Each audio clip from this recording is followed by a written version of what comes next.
France has banned all short-haul domestic flights, several new routes begin for Canadians, and a trip to Niagara Falls that I cannot wait to tell you about. Let's talk about it today on episode 8 of the Just Plain Fun podcast.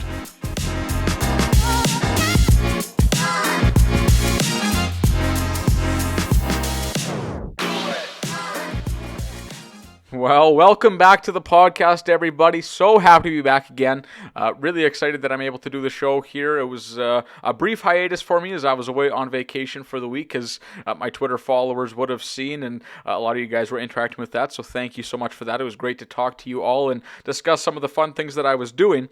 We'll get a bit more, obviously, into that, though, as the show goes on, but I do want to start off with a very interesting story that I saw when we were on vacation. I still obviously had to be looking at the aviation news. That is just something I get enjoyment out of. But I saw the news that it's actually the case now where France has banned all short-haul domestic flights. The aim of this, obviously, in all the news articles that I could see was that they're trying to curb climate change and the effects that aviation has on that to the France government. And so this actually means that under this new government decree, if you want to call it that, it's actually any journeys that are possible in less than 2.5 hours by train cannot be taken by flight anymore. It's illegal. If it's a connecting flight, that is a bit of a different story. But in terms of just those shorter flights that can be a 2.5-hour train ride, again, they are completely banned in France now. France is also, I should say, cracking down on the use of private jets for short journeys in, again, their bid to make transport greener and fairer for the population, as the government there says it.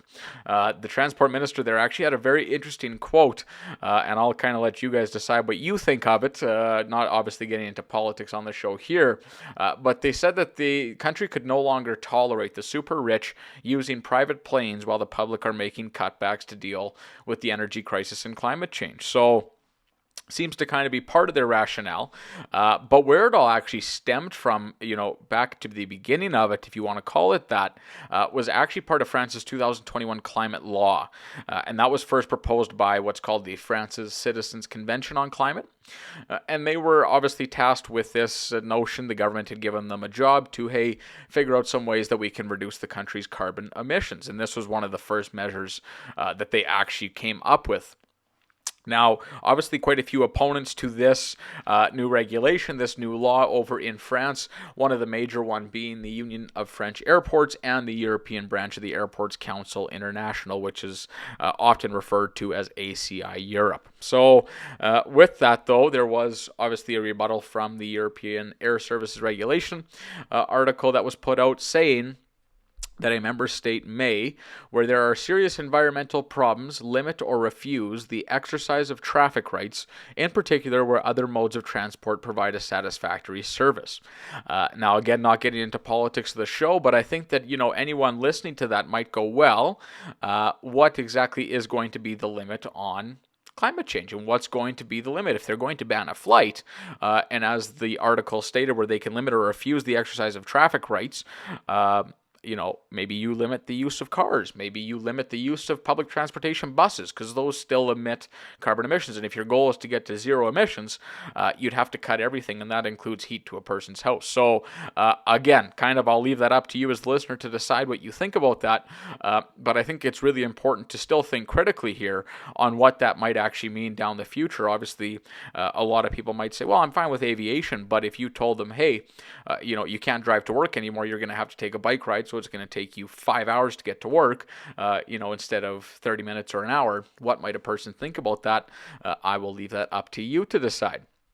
Moving on to some other news, though, some really, really exciting news, actually, for Canadian and American travelers, if you look at it that way as well, is there's a large increase here right now, both WestJet and Air Canada introducing a lot of new routes. And so some really exciting stuff here. Well, first route that I'll talk about just a little bit here is WestJet started a route from Calgary to Washington, D.C., and that's really ramping up WestJet's effort to increase service. That's been a major push, especially after the strike here, to really come back as this major force in the airline industry. And with the inclusion of DC there, it's actually along with their service now to Detroit and all the other places, they're increasing their Calgary transborder capacity by over 45% compared to summer of 2022. So in the span of a year, almost a 50% increase there in the transborder capacity there at the Calgary International Airport. So really exciting news for them. And then in another city here in Alberta, this is the second biggest city, obviously, of Edmonton, Alberta. The WestJet's now going to be offering flights to Minneapolis 5 times per week from there. So that's actually some really big news, especially if you're somebody who frequently uses Delta Sky Miles or even WestJet Rewards for that matter. Because of the long-standing partnership that we've talked about on a previous episode of the podcast with Delta Airlines and WestJet, one of the major hubs is Minneapolis. And so with people now being able to fly from Edmonton and going to Minneapolis, you're going to see major access given to Canadians for a vast network of U.S. destinations with the partner of Delta. That's going to be routes that typically aren't offered as frequently, such as your Bostons, your Washington, D.C., Miami, New York, and more on a single ticket, which is really handy for a lot of travelers. You don't have to worry about now, booking 2 flights to get somewhere, and it's really hopefully going to help alleviate some of the stress that some travelers may face, especially here in Canada. So, one other big benefit to that, of course, is that the frequent flyers on either airline will continue to enjoy the reciprocal benefits at any time, regardless of which carrier they're flying with. And so that includes the ability to earn and redeem in your preferred program, whether you're a Delta Sky Miles loyalist or a WestJet Rewards loyalist. You've got kind of a couple options available to you that you didn't really have before if you were in the region of Edmonton or Edmonton was your home base or closest international airport. So really exciting about that. Moving over to Eastern Canada just a little bit here. Air Canada is also now doing some new routes. They're going from Amsterdam to Montreal, and that's using their new 787 Dreamliner with sustainable fuel, and that's actually aimed at reducing greenhouse gas emissions up to 80%. So obviously there's also still that big climate change push here in Canada as well, and that's kind of how the aviation sector is dealing with it now, as they're looking at more sustainable fuels and how they can really, I guess you could say, increase the efficiency of all the aircraft that they're flying. In terms of Air Canada's international services on their wide-body aircraft, there are quite a few, enjoyable options, I guess you could say, if you're flying with them. Obviously their number one is their signature class, and that's their lie-flat pods. They've got premium economy with the larger seats and additional leg room. Economy obviously featuring their complimentary services as well. But all cabins actually have award-winning in-flight entertainment screens at every seat, with hours of complimentary onboard entertainment and the opportunity to purchase Wi-Fi connectivity. And I'm taking that right from the Air Canada press release here as well. They did mention that all Air Canada Aeroplan members, that's the rewards program we talked about again a couple episodes back, will have free texting on board Wi-Fi equipped aircraft. And again, I think that really is just highlighting some really great news for Canadian travelers, and now the new possibilities that this is going to open up for not only those in the miles and point space, but just overall travelers looking to get connected with new people, new destinations anywhere in the world. So some really happy news there. Moving on to the final part of the episode for today, though, and I think one that I'm really excited to do is the trip report from my trip to Ontario. So there were quite a few of you listeners that reached out asking for this, so hopefully I'm able to provide what you're looking for. Can't say I've ever really done a trip report before, but we'll give it our best shot, our best stab, and if it's not good, you can definitely let me know. I will not be too hurt or offended by that, I promise. So basically, we left there here from Calgary International on May 30th, and that was my birthday, so definitely can't complain about getting to start a vacation on my birthday. I'm certainly happy with that. I had a great experience all around from check-in to landing with WestJet. We flew on their Dreamliner. It was an absolutely beautiful, clean, spacious plane. It was a fantastic, smooth ride. I cannot complain at all about any service that we received on there. All the flight attendants were great. The entire check-in staff were great. The baggage people were great. Just honestly everything. So definitely really appreciate that. And a big shout out to WestJet for that service there. And then we actually ended up staying in Niagara Falls at the Marriott Falls View. And I must admit, for those that didn't see the photo on Twitter, you can go check that out. I'll also post a few more photos from obviously the trip here after this episode releases, where you can see some of the stuff I talk about in the trip report here. But it was one of the nicest views I think I've ever seen. I'd never been out to Niagara Falls, and so to see it for the first time with that view was quite majestic and quite cool to see, I will be honest. On a side note here, I'm not being paid for this by any means, but I was able to actually secure a bonus code or a promo code, for the listeners from the Marriott Falls View there in Niagara Falls. So if you're going to be staying there after this trip report, you can let me know, and I can get you a code there for a free spa experience for 2 people, as well as a welcome amenity package at check-in. So doesn't cost you anything extra, doesn't really hurt you by any means for sure, but you can just reach out. You give that code when you are booking your room or when you check in, and you'll be able to get that experience. If you do need that code, you can reach out to me on Twitter, and I'll go over those details at the end of the show. First night again, still stuck on day 1, May 30th there, and it was, of course, my birthday, as I mentioned, so we actually went to a restaurant at the Falls View Casino Resort called Reds. It was a beautiful atmosphere, a lot of great views of the falls. Yet again, you seem to really have a lot of that when you are staying in Niagara Falls, and I got a lobster grilled cheese, and it was absolutely fantastic. One of the best grilled cheeses I've ever had. It definitely beat my craft singles that I make at home, although, sometimes you still just need one of those as well. And on that note, obviously, when you're over there, I will say all the food there seems to be incredible, whether it was in Toronto or Niagara Falls or Niagara on the Lake, etc. Anywhere we went, just had some really, really amazing food. And I certainly love that myself, so I'm not going to complain by any means. But given that we don't actually, unfortunately have unlimited time on the show today, I will go over quickly just some of the must-dos in my opinion. And if you want to chat more about them or more about the trip, absolutely contact me. I'd love to chat more about this. I certainly enjoy talking about some of the trips that I'm able to take. And hopefully those of you that are working or stuck at work can live vicariously kind of through the trip report, hopefully.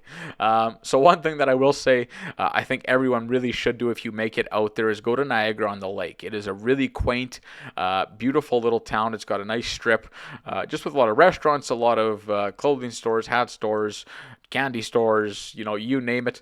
There was one place called Balzac's Coffee, and I'm serious, you have to try it. It was some of the best coffee that I've ever had, and again, a lot of cool cafes and that kind of thing there. It's got a lot of great views. You can also walk right out and go see Lake Ontario. You can see the U.S. side where part of the War of 1812 is fought. It's a lot of cool things out there. I will admit we had a lot of fun there. We actually did a day and a half out at Niagara on the Lake because we did decide on our last night before coming back to Alberta that we want to go out and see it one more time and enjoy some time out there, which is really, really fun to do.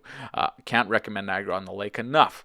The next thing that I would say you for sure don't want to miss is touring Horseshoe Falls and the American Falls. And what I would say with that is you actually get really cool views from both sides, both the Canadian and the U.S. side. We did luckily make it over to the American side of Niagara Falls there and took a couple historic tours there, and then also walked the Gorge Trail on the U.S. side. It's right across the Rainbow Bridge, if that's where you're crossing, and it's just a beautiful, beautiful hike.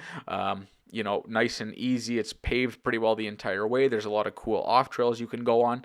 But what I really liked about it, and what my whole family really liked about it, was the fact that you can see the falls so good and so up close. I mean, you did get a little bit misty, so maybe bring a raincoat. It did get a little chilly at some points, but for the majority of the walk, just beautiful. A lot of great photos were being taken from that side, and I did definitely find it a little bit less crowded than the Canadian side, which was also really nice to have. Now, if you do go to the Gorge Trail, there is a spot that sells Perry's ice cream, and if you have not had it before, it is by far some of the best ice cream I've ever had and that my family had ever had, they said. So be sure to check that out if you have not had it before.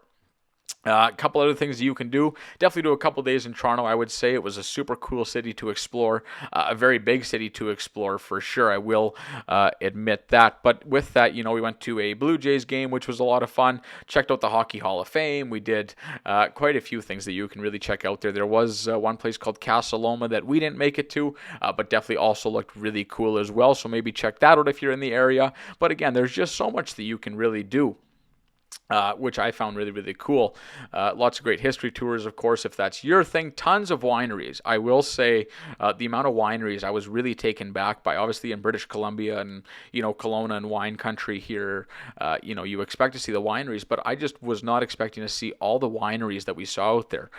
The trees were certainly very, very lush. It's a very much more humid climate than here in Alberta, but it was still tons of fun. And so with that, if you are heading out there, make sure at a few points, you kind of just take a step back from the main freeways and go see a bit of the countryside. It's beautiful. All the cottages that they have there, all the wineries, all the fall trees, all the history that really is in those buildings. It was really, really cool to kind of drive along some of the side highways and that kind of thing and see what was, all offered in Ontario besides just that main stretch of the freeway. One more thing there as well, there was a thing called the Midway in Niagara Falls on the Canadian side. A lot of great eating there as well. There's fun arcades, the Ferris wheel, mini golf, which I did manage to get a hole-in-one on. I won't brag, especially because my family beat me both times, so can't exactly brag about that, but I still can brag about the hole-in-one, and I think I'm going to for the foreseeable future at least. But with that, there is, like I said, just so much that you can do. Again, if you need any more travel tips or ideas, feel free to message me. I can let you know some other things that we did on the trip. But given that we're already just over 16 minutes here, better wrap up the show fairly soon here. But with that said, it looks like that's about all the time we've got for today. I do want to thank you again for listening to this episode of Just Plain Fun. It's so much of a joy getting to talk to each and every one of you. If you do want to find me on Twitter, I am at JustPlainFun380. You can find me on YouTube also at Just Plain Fun A380.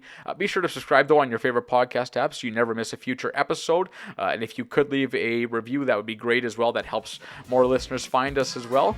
But with that said, be sure to have a great day. Enjoy the weekend that's coming up. We're already on Wednesday, so only a couple more days before the weekend. But we'll talk to you guys again soon. All right, bye-bye.